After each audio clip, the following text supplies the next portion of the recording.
kasih Anda masih bersama kami sampai di session yang ketiga ini.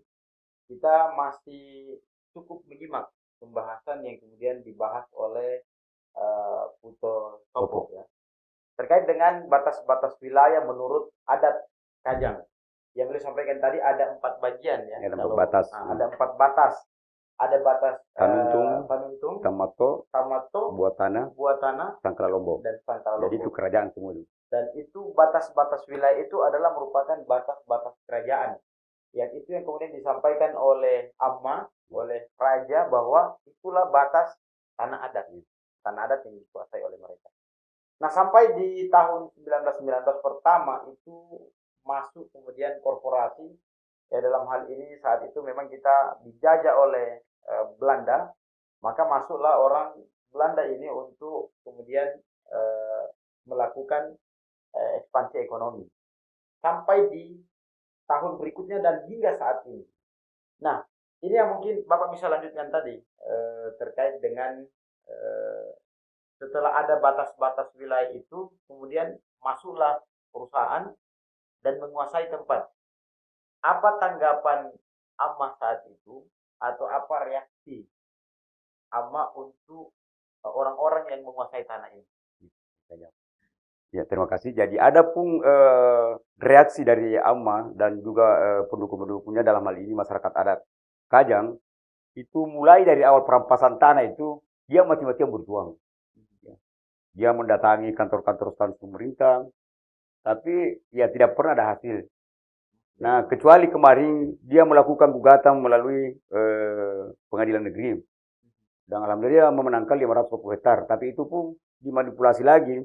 Itu diambil lagi sebagian dengan cara memindahkan batas kecamatan. Karena pada waktu itu gugatan masyarakat adat Kajang ini, dia menggugat berdasarkan batas alam. Bukan luas, tapi dia batas alam.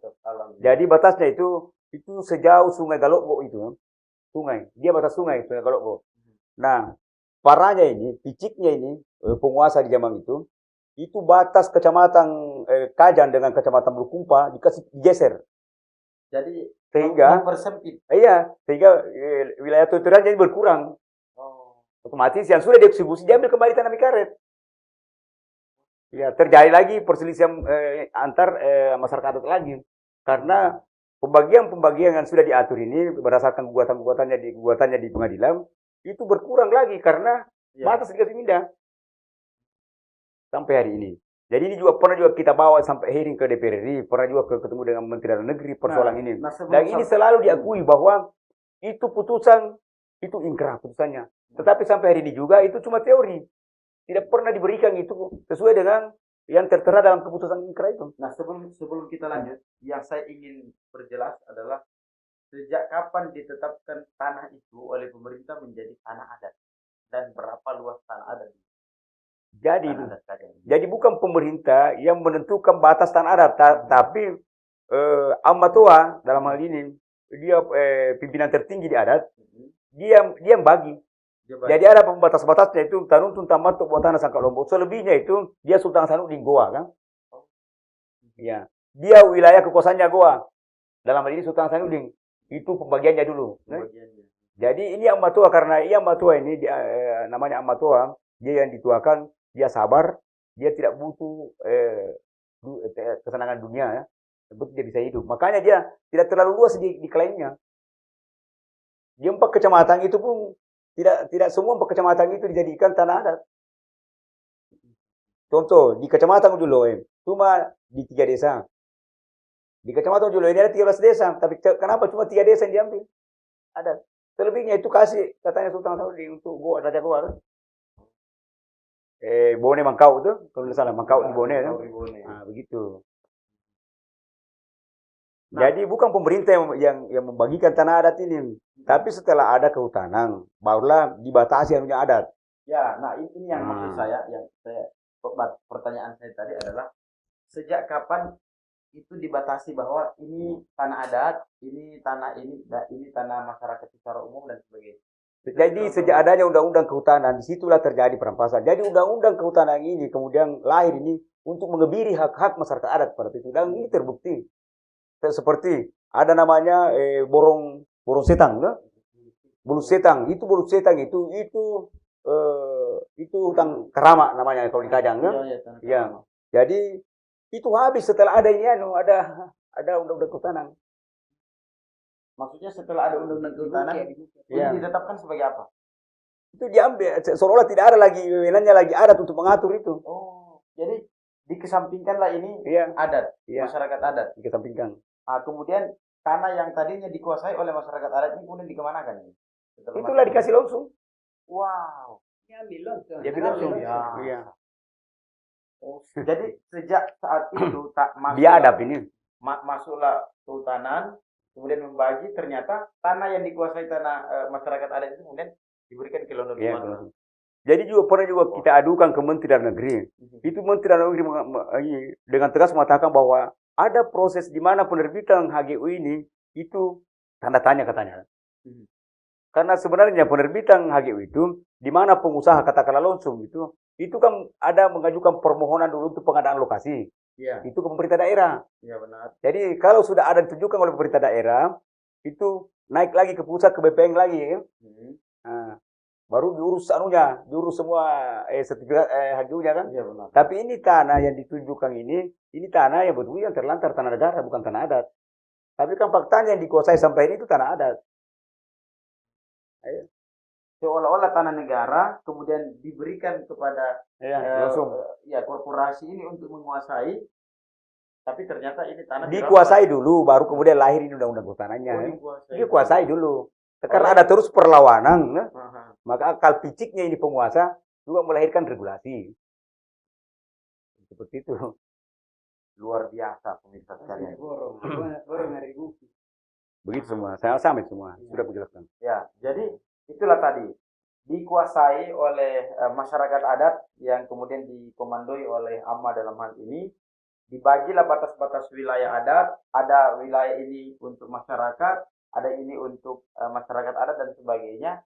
Tapi ternyata lahir undang-undang pertanahan, kemudian dibagi.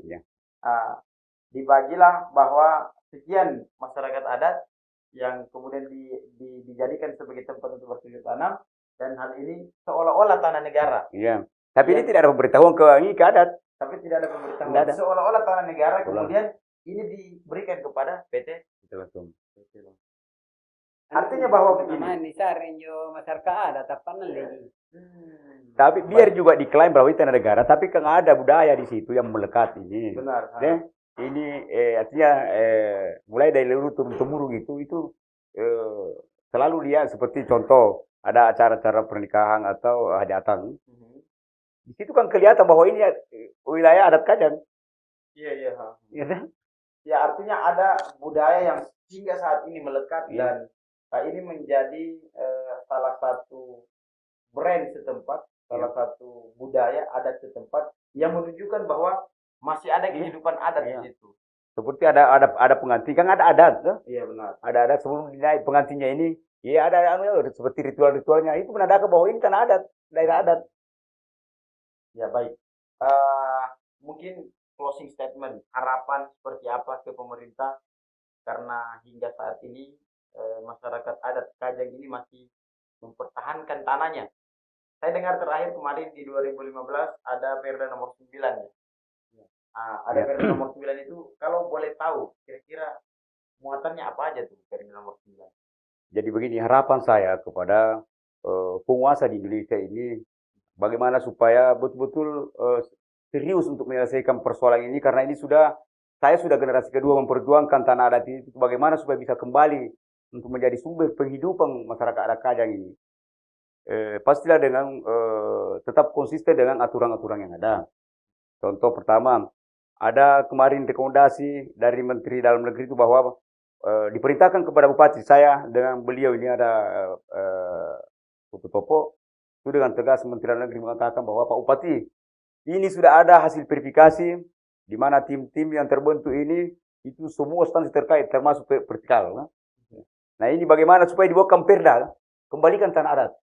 Jadi alhamdulillah pada tahun 2015 itu Perda nomor 9 kalau tidak salah itu 2015 itu sudah ada ya perdanya. Tapi perda ini juga lahir ini karena Di mana sebelumnya itu kita melakukan perjuangan-perjuangan terus mulai dari 3 kabupaten sampai ke pusat, itu ada terus legitimasi dari pemerintah. Ada pengakuan bahwa itu memang tanah adat. Dengan Nah, kalau boleh tahu, kira-kira berapa luasnya tanah adat yang diakui dalam Perda? jadi luas tanah adat yang dicaplok oleh PT Losum itu sekitar 22.000 hektar. Ya, lebih. Sudah termasuk di Rambang Sepang itu.